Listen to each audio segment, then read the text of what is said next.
लोकांनी लोकांसाठी उचललेले अस्त्र म्हणजेच लोकशस्त्र न्यूज। नाशिक शहर आणि ग्रामीण हद्दीतून तब्बल 10 महिन्यांसाठी तडीपार करण्यात आलेला सराईत गुन्हेगार पुन्हा शहरात वावरत असल्याची गुप्त माहिती गुन्हे शाखा युनिट 2 ला मिळताच पोलिसांनी सापळा रचून त्याला रंगेहात पकडले आहे। पोलिसांनी दिलेल्या माहितीनुसार ऋतिक गणेश साबळे वय वर्ष 25 राहणार राजीवनगर इंद्रनगर लिंक रोड नाशिक हा तडीपार असतानाही शहरात फिरत असल्याची माहिती पोलिसांना मिळाली होती। त्यानुसार गुन्हे शाखा युनिट 2 चे पथक राजीवनगर परिसरात दाखल झाले।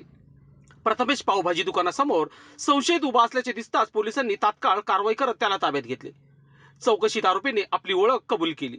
तडीपार आदेशाचे उल्लंघन केल्याप्रकरणी इंद्रनगर पोलीस ठाण्यात महाराष्ट्र पोलीस कायदा कलम 142 अंतर्गत गुन्हा दाखल करण्यात आला आहे।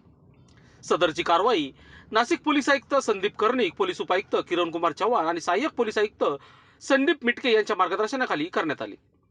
गुन्हे शाखा युनिट 2 चे प्रभारी अधिकारी हेमंत तोडकर, पोलीस उपनिरीक्षक संजय सानप तसेच पथकातील अधिकाऱ्यांनी ही कारवाई पार पाडली आहे। लोकशास्त्र न्यूजसाठी बंटी आढाव, नाशिक। लोकांनी लोकांसाठी उचललेले अस्त्र म्हणजेच लोकशस्त्र न्यूज।